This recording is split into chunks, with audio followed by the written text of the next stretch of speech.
நாம் வாழ்வில் சந்திக்கக்கூடிய பிரச்சனைகளை விட, நோயை விட, சிரமங்களை விட, கஷ்டங்களை விட, தவிப்புகளை விட, தனிமையை விட, இவற்றை விடவெல்லாம் அந்த இறைவன் பெரியவன். அல்லாஹு அக்பர் அழைக்கிறோமா இல்லையா? அந்த இறைவன் பெரியவன். எனக்கு வரக்கூடிய இந்த நோயை விட அல்லாஹு அக்பர், அவனுக்கு இது எளிது நீக்குவது. எனக்கு வரக்கூடிய இழப்புகள், நஷ்டங்கள், இதைவிட இறைவன் பெரியவன், அவனுக்கு எளிது இதை நீக்குவது. இறைவன் என்னோடு இருக்கிறான் எல்லா நிலையிலும், எல்லா சோதனைகளிலும், எல்லா பிரச்சனைகளிலும்.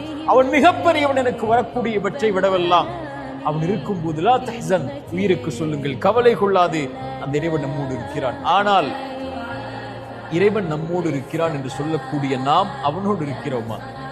அங்குதான் பிரச்சனை இருக்கிறது. அங்குதான் விடுதலை அடையக்கூடிய கேள்வி இருக்கிறது. இறைவனோடு நாம் இல்லாமல் ஒருபோதும் இறைவன் நம்மோடு இருக்க மாட்டான். யார் இறைவனின் நினைவை விட்டு தூரமாகி வாழ்கிறார்களோ, இறைமறை சொல்கிறது, அவர்களுக்கு நெருக்கடியான வாழ்வு இருக்கும். சோதனைகள், பிரச்சனைகள், கவலைகள், ஏன் வாழ்க்கை என்ற புலம்பல்கள் எல்லாம் இருக்கும். இறைவனை விட்டு தூரமாகி வாழ்ந்தால், இறைவனை மறந்து வாழ்ந்தால், இறைவனுடைய நினைவில்லாமல் வாழ்ந்தால், யார் இறைவனோடு தன்னை ஆக்கிக் கொள்கிறார்களோ, இறை தூதர் சொன்னார்கள், ஒரு அடியான் இறைவனை எப்படி எண்ணுகிறானோ அப்படித்தான் அவன் இருக்கிறான். அவனை தனிமையில் நினைவு கூர்ந்தால், இறைவனை தனிமையில், பிரச்சனைகளில், கஷ்டங்களில், சிரமங்களில், நோயில், தவிப்புகளில், வாழ்வில் ஏற்படக்கூடிய இன்னல்களில், இறைவா இன்று அவன் தனிமையில் நினைவு கூர்ந்தால், இறைவனும் அவனை தனிமையில் நினைவு கூறுகிறான்.